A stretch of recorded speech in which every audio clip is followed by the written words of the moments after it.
It was a Saturday morning, and I was sitting at the kitchen table, scrolling through my phone while eating cold cereal out of the box. I wasn't fancy, never had been. My husband, Daniel, walked in already dressed in a crisp shirt and expensive cologne, the kind he reserved for nights out with his friends. "Are you ready for tonight?" he asked, sipping his coffee like it was some big deal. "Tonight?" I tilted my head. "The dinner," he said, sounding annoyed. "With my friends." "Don't tell me you forgot." I hadn't forgotten. I just didn't think it was worth stressing about. To me, dinner was dinner. But to him, it was some high-stakes event. I went back to munching my cereal. "I'll get ready." He sighed, shaking his head. "You really don't understand, do you? These people matter." I didn't respond, but a knot started forming in my stomach. That evening, I stood in front of the mirror, trying to pick something, anything, that might make me look like I belonged in his world. I wasn't a designer label girl. I was still a senior in college, working part-time shifts at the bookstore to pay my tuition. My best dress was a navy blue one I'd worn to my cousin's wedding. Simple, modest, but it was the best I had. When Daniel saw me, he gave me a quick look. "It'll do," he muttered. No compliment, no smile. Just those two words. By the time we arrived at the restaurant, a place with chandeliers glittering like stars and wine, bottles that probably cost more than my entire tuition, I felt like I'd stepped into another universe. His friends were already there, laughing, sipping champagne, wives in sleek dresses and diamond earrings that sparkled under the lights. I sat quietly, trying not to fidget. When they asked about me, I told them I was finishing college, that I worked part-time at the bookstore. The table went awkwardly silent for a second. Then one of them chuckled, another smirked. That's when Daniel leaned back, forced a laugh, and said the words that cut deeper than anything I'd ever heard in my life. "She's still figuring things out. Honestly, sometimes I feel like she's a bit of a disgrace." The laughter around the table stung. My face burned. I wanted to crawl under the table and hide, but I sat there frozen, my spoon clinking against the plate as I tried to keep my tears from spilling. What I didn't know then was that this was only the beginning of the night. The worst was yet to come. The laughter around the table eventually died down, replaced with the clinking of wine glasses and the chatter of expensive jokes. I barely understood. I forced myself to sit up straighter, pasting on a smile, even though my cheeks still burned from Daniel's words. "So, Emily," one of his friend's wives leaned toward me, her diamonds catching the light. "What do you do for fun?" "Shopping, travel." I laughed nervously. Honestly, I spend most of my time in the library or at the bookstore where I work. Not exactly exotic. They chuckled politely, like I'd said something unintentionally cute. Daniel rolled his eyes, muttering, "She thinks reading is a hobby." Everyone laughed harder this time. Even the waiter smirked as he poured more wine into their glasses. My throat tightened, but I grabbed my water and took a big gulp, pretending it didn't matter. The courses kept coming. Tiny, fancy plates with food arranged like artwork. A shrimp balanced on a swirl of sauce. A steak so small it could fit in the palm of my hand. I thought about how my mom would laugh if she saw me paying. Hundreds of dollars for food that wouldn't fill a child. When dessert arrived, a glossy chocolate sphere that melted when they poured hot caramel over it, I couldn't help it. My eyes widened. "Okay, that's actually pretty cool," I said with a little laugh. For a moment, I thought maybe I had lightened the mood. But Daniel leaned over and whispered, just loud enough for the table to hear, "Don't act like you've never seen chocolate before." The table erupted again. My smile vanished. My chest ached. It wasn't just a joke anymore. It was humiliation. I excused myself, heading to the restroom, and finally let a few tears escape. I stared at my reflection in the mirror, mascara smudging slightly. "Hold it together, Emily," I whispered. "Don't give him the satisfaction." When I returned, the check was already on the table. My heart sank. I knew what was coming before it even happened. Daniel picked it up dramatically, flipping it open. He let out a low whistle. "5,000, he announced. "Well, gentlemen, looks like tonight's a pricey one." His friends laughed, tossing casual comments. "That's pocket change for you, Dan, and come on. Big man, you've got this." But then, with that same smirk I had grown to hate, he slid the leather folder across the table toward me. "Why don't you handle this one, babe?" he said, as if it were the most normal request in the world. I froze, my stomach dropped. I could hear my own pulse in my ears. "Daniel," I whispered, I can't." He leaned closer, his breath hot against my ear. You can do it. Don't embarrass me in front of them." The room grew tense. His friends shifted uncomfortably, waiting to see what I'd do. My hands shook as I opened my wallet, my credit card looking flimsy and small against the weight of that bill. I slid it onto the tray, my fingers trembling. The waiter picked it up, giving me a glance filled with pity. I wanted to cry, scream, disappear, but I sat there, shoulders stiff, eyes burning. When the waiter walked away, Daniel raised his glass, grinning. To my wife, finally stepping up. The whole table cheered, glasses clinking, laughter filling the air. I forced my lips into a smile, but inside, I shattered. That night, something broke inside me, not just my pride, but my belief that love was supposed to protect you. And as the laughter echoed around me, I made myself another silent promise. This wouldn't be the end of my story. The car ride home was silent, except for the sound of the city rushing past us. Neon lights blurred against the window as I stared out, holding back tears. Daniel tapped his fingers against the steering wheel, humming like nothing had happened. When we pulled into the driveway, he finally spoke. "You should thank me, you know." I turned to him, shocked. "Thank you? For what? For humiliating me in front of everyone?" He laughed coldly. "For toughening you up. You looked pathetic sitting there. At least now you know what real life feels like." My chest tightened. I wanted to scream, to fight back, but the words stuck in my throat. I simply walked inside, straight to the bedroom, and shut the door. That night, I cried into my pillow until I couldn't breathe. I thought about the girl I used to be, the one who believed marriage was a fairy tale, that love meant safety. I had dreamed of lazy Sundays with pancakes, laughter filling the kitchen, and maybe children running around someday. Instead, I was living in a house where silence cut sharper than knives, where the man I loved looked at me like a burden. At some point, exhaustion dragged me into sleep. I dreamed I was standing on a stage, holding a microphone, people clapping and cheering my name. I was confident, smiling, alive.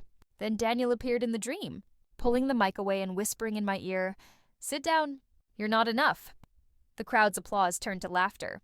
I woke up gasping, tears streaming down my face. The next morning, I found him in the kitchen scrolling on his phone. He looked up casually. "By the way, I checked your card. You maxed it out last night, didn't you?" I nodded quietly. He smirked. "Good. Maybe now you'll understand how expensive my world is. If you want to stand beside me, you'd better learn to keep up." I clenched my fists under the table. He didn't know that while he was busy showing off. I'd been working small freelance projects online. Design work, editing papers, tutoring students. It wasn't much, but it was something.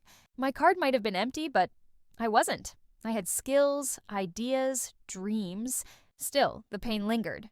That evening, while washing dishes, I looked at my reflection in the window and whispered, "How did I get here?" The truth was, I had been shrinking myself for months, trying to fit into his world. I stopped wearing the clothes I loved because he said they looked cheap. I stopped, laughing loudly because he said it was embarrassing. I even stopped hanging out with my college friends because he thought they were beneath us. Piece by piece, I was disappearing. But something about that night, the laughter, the word disgrace, the $5,000 humiliation, sparked a tiny flame inside me. A whisper I couldn't ignore. "You deserve better. You are better." For the first time in months, I opened my laptop that night, not for social media, not for distraction, but for myself. I searched for new freelance gigs, updated my portfolio, and sent applications to clients overseas. My hands were still shaking, my eyes still raw from crying, but my heart felt alive in a way it hadn't in a long time. It was terrifying. It was uncertain, but it was mine. And as I pressed send on my first proposal in months, I made a promise to myself. If Daniel wanted to see me as a disgrace, then one day I would show him exactly how wrong he was. The days after that dinner felt heavier than usual. Daniel acted like nothing had happened. Like humiliating me was just another joke between friends. He strutted around the house humming, planning his next night out. I, on the other hand, couldn't get the sound of their laughter out of my head. Every time I closed my eyes, I heard it again. The smirks, the clinking glasses, Daniel calling me a disgrace. One morning, while I was making coffee, he walked into the kitchen and glanced at my old laptop sitting on the table. "Still wasting time with that thing?" he asked. "It's not wasting time," I said carefully. "I've been working on a few projects." He smirked. "Projects? You mean pocket change? You'll never understand real money, Emily." His words stung, but I bit my lip. I wasn't ready to reveal anything yet. Not until I had something solid to show. At night, when he went to bed, I stayed awake under the glow of my laptop. I signed contracts for small freelance jobs, editing essays for college students, designing flyers for local businesses, writing product descriptions for online shops. The payments were small, $50 here, $100 there, but they added up. Every payment received notification gave me a rush of pride. Sometimes I'd dream bigger.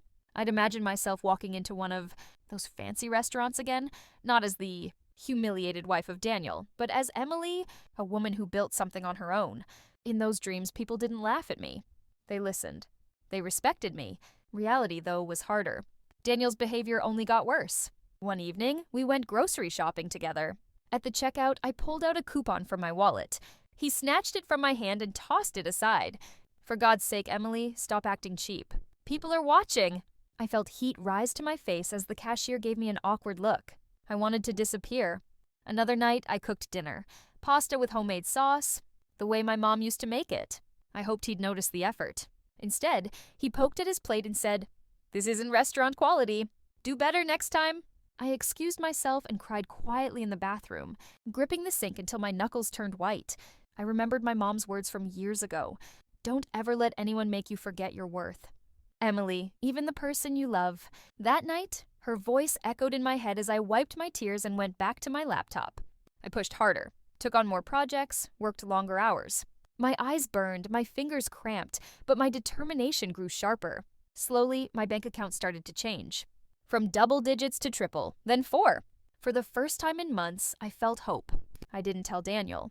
Instead, I let him believe I was still the simple girl he mocked, because in my silence, I was building something he couldn't see coming. One evening, while he was laughing, on the phone with his friends about their next big night out, I sat quietly on the balcony with my laptop, the cool night air brushing against my skin. The city lights flickered below, and I thought, one day, they'll all see. One day, I'll stand tall. That thought wasn't just a dream anymore. It was a plan. The next evening, the city glittered under golden lights. I wore a simple black dress. Not too expensive, not too plain. My heart raced as I entered the grand dining hall of the 5-star restaurant. His friends were already seated, laughing, sipping wine worth more than my monthly salary. My husband looked proud, like a king with his court. But when his eyes landed on me, there was no warmth, just calculation. He stood and placed his hand on my shoulder, smiling at his friends. "This," he announced, "is my wife. But sometimes she's a bit of a disgrace. Doesn't always know how to carry herself in our circles." The laughter around the table sliced through me like glass. My hands trembled under the tablecloth. A disgrace? In front of strangers? My cheeks burned, my throat tight. I wanted to cry, but I forced a polite smile. The courses began. Gold-plated plates, dishes with names I couldn't pronounce. The air smelled of truffle, butter, and something rotten, his arrogance. Every time I spoke, he silenced me with a glance. Every laugh I tried to share, he brushed aside with mockery. Then the bill came. The waiter set down the folder delicately. My husband leaned back, smirking. "Darling, why don't you handle it? Show my friends you can contribute something tonight." The number inside, $5,000, my vision blurred. My entire savings, gone in one swipe. He knew I couldn't pay it, but he wanted to see me squirm. My chest tightened, tears pricking my eyes. His friends chuckled, enjoying the spectacle. Something inside me broke, and then rebuilt. I straightened my spine. Slowly, I pulled out my card. "Of course," I said calmly, sliding it across. His smirk widened. He thought he won. But here's what he didn't know. 2 days earlier, I had received an unexpected email. A scholarship award letter from a university I'd applied to months ago, thinking it was a hopeless dream. Not only had they accepted me, but they offered full tuition and a living stipend. That $5,000, it wasn't my ruin. It was my test. And I would pass it. The machine beeped, payment approved. His friends clapped mockingly, but I stood tall. Inside I was crying, not from shame, but from silent victory. He thought he humiliated me, but soon he would see. I was walking into a future that didn't include being his puppet. I looked him in the eye and whispered, "Enjoy tonight. Because this is the last time you'll ever see me at your side." The table fell silent. My husband's smug face faltered for the first time. He didn't realize that humiliation had only sharpened my will, and I was about to shock him in ways he never imagined. The morning after the humiliating dinner, I packed my bags. My hands shook. Not from fear, but from the fire finally burning inside me. I left behind the mansion he had built on ego and empty pride. I left the marble floors, the gold-trimmed curtains, the life that looked perfect on the outside, but was hollow inside. When he woke, I was gone. All he found was a note on the kitchen counter. "You called me a disgrace. Tonight, you'll see what a disgrace can do." That night, he had another dinner planned, another show, another parade for his wealthy friends. But when he arrived, dressed in his finest suit, he noticed whispers. Murmurs filled the room. Then silence fell when I walked in.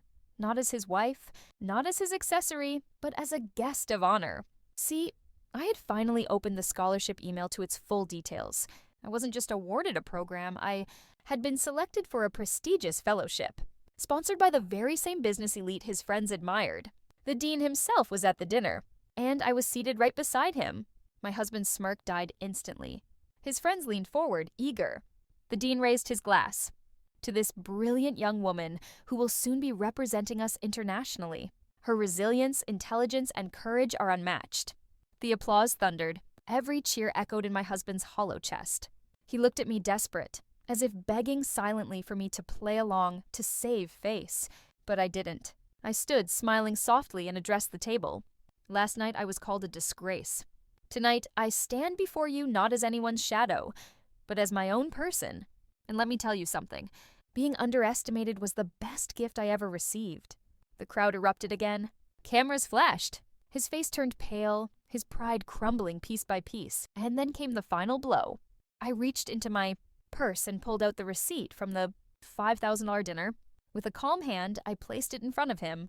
"This," I said, "is yours to remember me by. The last bill you'll ever hand me." His friends laughed. Not at me this time, but at him. The mighty man who thought he could humiliate his wife now stood exposed, small, powerless. He reached for my arm, but I stepped back. "I'm not your disgrace," I said firmly.